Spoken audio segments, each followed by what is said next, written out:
Assalamualaikum warahmatullahi wabarakatuh. Baik, di sini saya sebagai pemateri pertama akan menjelaskan tentang pembelajaran kreatif, di mana pembelajaran kreatif di sini merupakan suatu pembelajaran yang dimana guru itu diharuskan untuk memunculkan motivasi dan kreativitas peserta didik. Contohnya, menurut yang saya pahami, pembelajaran kreatif di sini guru tidak hanya berkutat pada metode konvensional saja, tidak hanya menggunakan metode ceramah saja, karena hal itu akan membuat siswa itu merasa bosan. Misalkan dalam pembelajaran fikih pada bab sholat, guru itu bisa membuat inovasi-inovasi atau pembeda dari pembelajaran yang sudah disampaikan sebelumnya. Guru itu bisa menampilkan video, bisa menampilkan gambar di layar proyektor agar siswanya itu tidak bosan. Nah, dan juga guru itu bisa menjadikan siswanya itu memiliki keterampilan belajar, memiliki keterampilan dalam mengembangkan dirinya, bisa memiliki keterampilan melaksanakan tugas-tugas, dan bisa memiliki keterampilan untuk hidup berdampingan dengan sesama secara harmonis, seperti itu. Dan pembelajaran kreatif di sini mempunyai 4 tahapan. Tahap yang pertama yaitu tahap persiapan, di mana guru itu bisa mencari informasi tidak tentang misalkan tentang sholat, tidak hanya berpatokan pada buku pegangan guru saja, akan tetapi mengambil rujukan dari buku-buku lain. Yang kedua, tahap inkubasi, tahap di mana guru itu merenungkan apakah materi tentang sholat ini bisa atau tidak disampaikan kepada siswanya, seperti itu. Yang ketiga yaitu tahap verifikasi, yaitu pengujian kembali hipotesis untuk dijadikan rekomendasi. Mungkin hanya itu yang dapat saya sampaikan.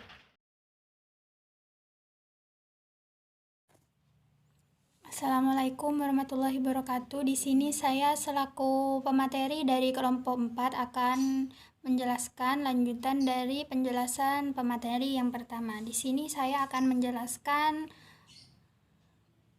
pembelajaran menyenangkan atau yang bisa disebut dengan joyful interaction, di mana suatu pembelajaran menyenangkan di sini merupakan suatu proses pembelajaran di mana yang ada kaitannya dengan pendidikan dan peserta didik. Nah, di dalam keterkaitannya ini tidak ada unsur paksaan atau keterpaksaan sehingga peserta didik itu merasa tertekan. Nah, dengan begitu, di dalam pembelajaran yang kreatif ini, belajar mengajar adalah interaksi yang bersifat yang bernilai normatif. Sehingga pembelajaran kreatif dan menyenangkan di sini dapat dilakukan dengan beberapa prosedur penjelasan sebagai berikut.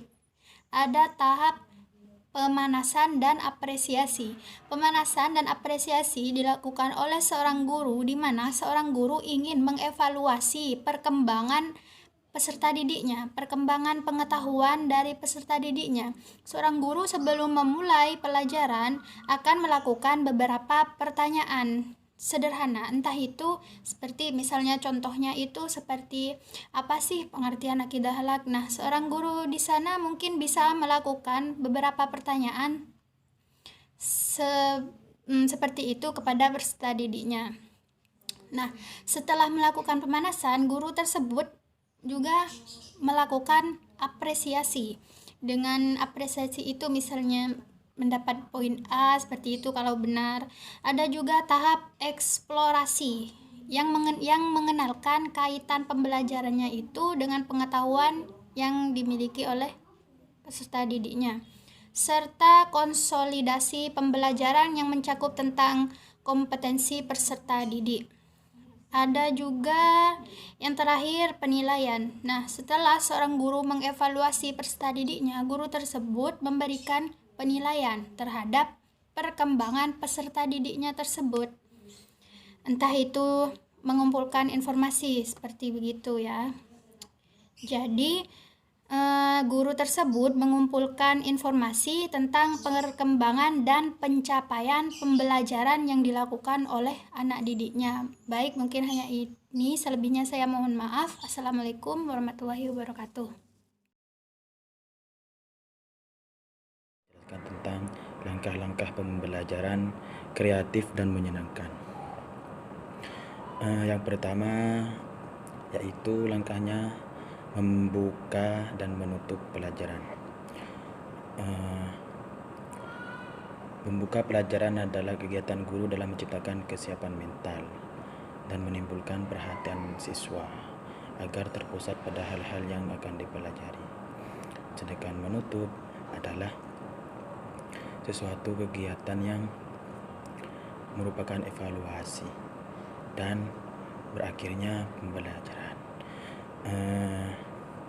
Contohnya membuka pelajaran yaitu ketika kita menjadi seorang guru, kita harus memfokuskan murid terhadap materi yang akan kita bahas dengan cara memberikan stimulus tentang materi yang akan dibahas agar para murid termotivasi untuk mengikuti pembelajaran. Sedangkan contohnya yang menutup adalah memberikan pertanyaan kepada siswa tentang apa yang sudah dipahami dari apa yang disampaikan oleh guru. Kenapa melakukan pertanyaan? Agar bagaimana sejauh mana murid itu mencapai pembelajarannya, dan ini penutup ini merupakan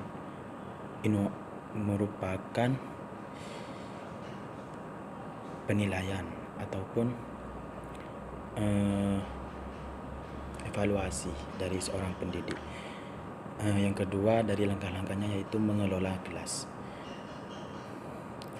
Mengelola kelas merupakan keterampilan guru untuk menciptakan memelihara kondisi belajar yang optimal dan kondusif. Contohnya, seorang guru harus mampu mengelola kelas sebaik mungkin. Seperti guru bisa mengatur waktu, bisa mengatur kondisi kelas agar kelas itu menjadi kondusif. Yang ketiga, menjelaskan. Menjelaskan merupakan salah satu keterampilan yang amat penting, dan menjelaskan juga merupakan mendeskripsikan secara lisan tentang suatu benda, keadaan, fakta, dan data sesuai dengan waktu dan hukum-hukum yang berlaku. Contohnya, guru harus mampu memahami materi yang akan dijelaskan.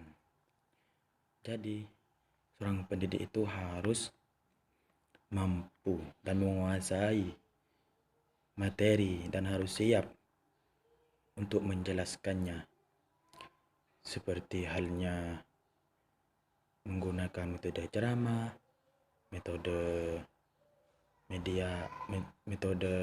diskusi, metode apa gitu, harus menjelaskannya, harus siap untuk menjelaskannya. Yang keempat yaitu bertanya.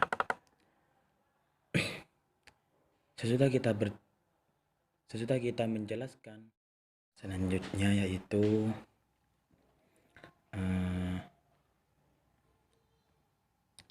pertanyaan. Memberikan pertanyaan kepada, contohnya seorang guru sesudah menjelaskan, seorang guru memberikan pertanyaan kepada, memberikan luang pertanyaan. Contohnya guru memberikan peluang kepada siswa untuk bertanya apa yang tidak dimengerti dari penjelasan tersebut. Yang berikutnya, mengadakan variasi. Variasi itu agar untuk menghilangkan rasa kejenuhan, kebosanan dari siswa. Contohnya, memberikan ice baking kepada siswa. Selanjutnya, mengajar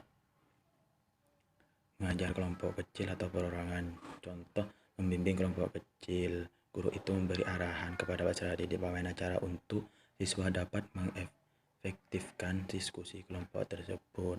Yang terakhir yaitu penguatan. Memberi penguatan, contohnya ketika siswa ada yang menjawab benar, maka seorang guru itu menguatkan jawaban dengan referensi lain agar siswa tersebut bisa tahu apakah itu benar ataupun salah. Begitu saja dari saya. Assalamualaikum warahmatullahi wabarakatuh.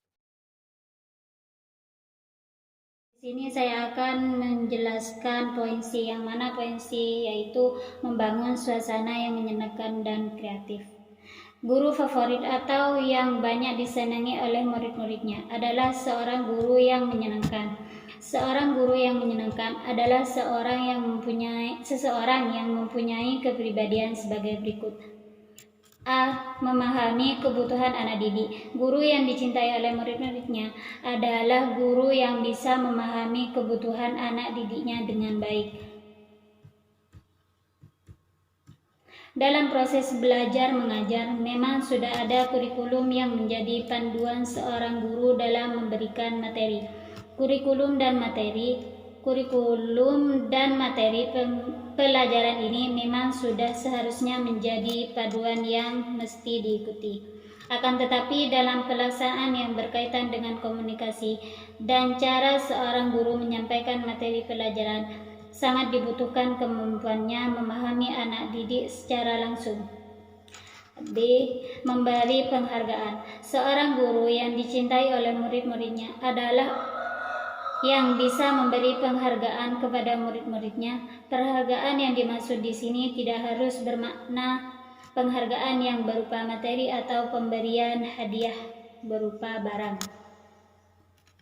Sebaiknya, apabila seorang anak didik telah berhasil menyelesaikan pekerjaan, seorang guru berkomentar sebaiknya mengerjakan begitu saja lama sekali, padahal ia sebenarnya sangat mudah. Mendengar komentar dari sang guru, sudah tentu murid yang dimaksud tidak merasakan senang di hati meskipun ia telah berhasil menyelesaikan pekerjaannya. C. Dapat mengontrol emosi dengan baik. Menjadi seorang guru tidak selalu menghadapi murid-murid yang baik, penurut, antek, atau tidak pernah iseng. Ada saja dari murid-murid yang justru sikapnya bisa memancing kemarahan gurunya. Maka guru yang tidak mengontrol emosinya dengan baik terpancing untuk memarahi anak didiknya. Apalagi bila sebelum berangkat untuk mengajar ia sudah ada ketidaknyamanan atau masalah dari rumahnya. Seorang guru bisa memberikan hukuman yang bahkan melebihi dari perbuatan muridnya yang dianggap salah oleh gurunya tersebut. D. Tidak menjaga jarak dengan anak didik. Guru yang dicintai oleh anak didik adalah guru yang tidak menjaga jarak dengan mereka. Tidak menjaga jarak yang dimaksud di sini adalah sengaja mendekatkan diri dengan anak didiknya untuk membangun keakraban. Juga tidak menjaga jarak dengan anak didik bukan berarti seorang guru tidak profesional lagi dalam proses belajar mengajar.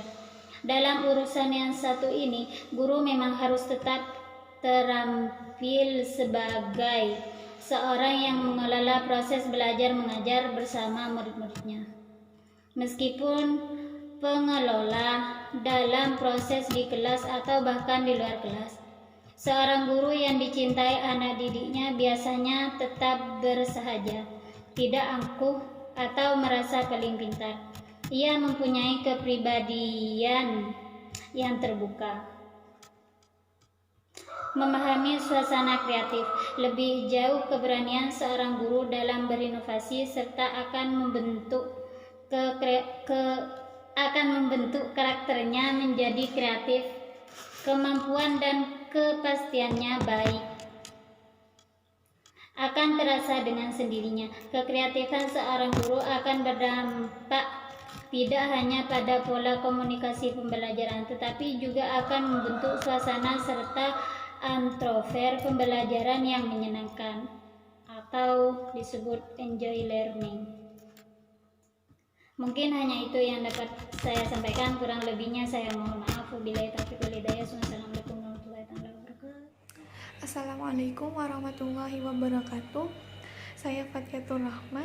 Saya akan menjelaskan poin C, di mana poin C ini menjelaskan tentang dapat mengontrol emosi dengan baik. Seorang guru tidak selalu dihadapi murid yang patuh, murid yang penurut, murid yang baik, murid yang sopan, murid yang tidak iseng kepada guru. Ada juga yang murid yang suka memancing kemarahan gurunya. Jika guru tidak bisa mengontrol emosinya dengan baik, guru akan terpancing amarahnya. Dan jika guru sudah marah, guru bisa saja memberikan hukuman kepada murid. Bahkan hukumannya tadi itu bisa melebihi dari kesalahan yang dilakukan murid tadi. Berbeda jika guru yang bisa mengontrol emosinya dengan baik. Jika ada muridnya yang melanggar aturan sekolah, guru akan mencoba memahami mengapa anak tersebut dapat melakukan kesalahan itu tadi. Dan guru bisa menanyakan secara langsung kepada murid apa yang sebenarnya terjadi. Dalam menanyakan itu tadi, guru menanyakan dengan lemah lembut, dengan kepala dingin, tanpa marah. Sebab jika murid dihadapi oleh kemarahan, murid akan mengulangi kesalahan tadi, tidak jera, mengulangi terus menerus. Dan jika dihadapi dengan lemah lembut, murid akan merasa bersalah dan tidak mengulangi kesalahan itu tadi. Di sini saya juga akan menjelaskan tentang tidak menjaga jarak dengan anak didik. Guru dituntut untuk berinteraksi kepada murid, akrab kepada murid, membangun keakraban kepada murid. Di samping itu, guru jangan sampai bergaul seakan-akan tanpa batasan kepada murid. Guru dan murid harus tahu batasan masing-masing. Jangan sampai guru berinteraksi akrab kepada murid di luar batas, seperti berdekatan secara fisik dengan murid yang bahkan lawan jenis, dan bercerita soal masalah pribadi kepada murid yang itu bukan tempatnya untuk bercerita soal pribadi kepada murid. Dan juga tidak menjaga jarak dengan anak didik itu bukan berarti seorang guru tidak profesional lagi. Dalam urusan yang satu ini, guru memang harus tetap terampil sebagai seorang yang mengelola proses belajar mengajar. Meskipun pengelola dalam proses di kelas ataupun bahkan di luar kelas, seorang guru yang dicintai anak didiknya biasanya itu tetap bersahaja, tidak angkuh, tidak merasa pintar. Ia mempunyai kepribadian yang terbuka, bisa menerima saran ataupun kritik. Seorang guru yang demikian biasanya tidak pelit untuk mengucapkan mohon maaf atau berterima kasih kepada murid.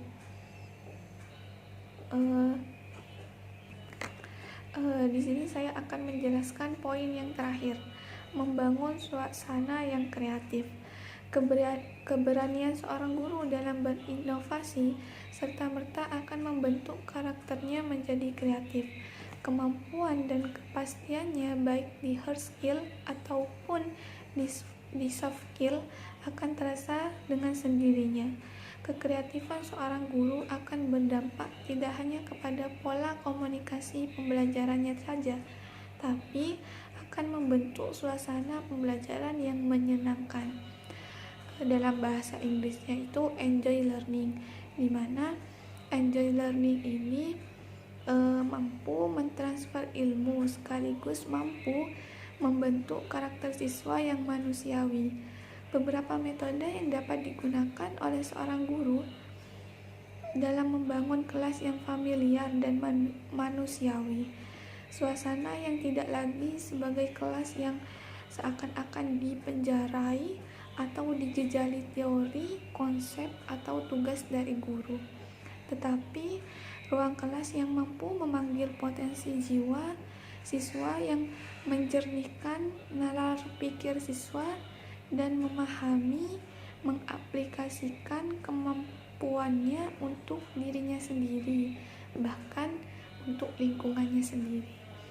Sekian dari saya, mohon maaf. Assalamualaikum warahmatullahi wabarakatuh. Baik, di sini saya akan menjelaskan dari pemateri yang terakhir, yakni tentang guru sebagai pendorong kreativitas. Kreativitas merupakan hal yang sangat penting dalam pembelajaran, dan guru dituntut untuk mendemonstrasikan dan menunjukkan proses kreativitas tersebut. Kreativitas merupakan suatu bersifat universal dan merupakan ciri aspek dunia kehidupan di sekitar kita. Kreativitas ditandai oleh adanya kegiatan menciptakan suatu yang sebelumnya tidak ada dan tidak dilakukan oleh seorang, atau adanya kecenderungan untuk menciptakan sesuatu. Di antaranya sebagai orang yang kreatif, guru menyadari bahwa kreativitas merupakan yang universal, dan oleh karenanya semua kegiatan ditopang, dibimbing, dan dibangkitkan oleh kesadaran itu. Ia sendiri adalah seorang kreator dan motivator yang berada di pusat proses pendidikan. Akibat dari fungsi ini, guru senantiasa berusaha untuk menemukan cara yang lebih baik dalam melayani peserta didik, sehingga peserta didik akan menilainya bahwa ia memang kreatif dan tidak melakukan sesuatu secara rutin saja. Kreativitas menunjukkan bahwa apa yang akan dikerjakan oleh guru sekarang lebih baik dari yang telah dikerjakan sebelumnya, dan apa yang akan dikerjakan di masa datang lebih baik dari sekarang. Baik, cuman itu yang bisa saya sampaikan. Kurang dan lebihnya mohon maaf. Wassalamualaikum warahmatullahi wabarakatuh.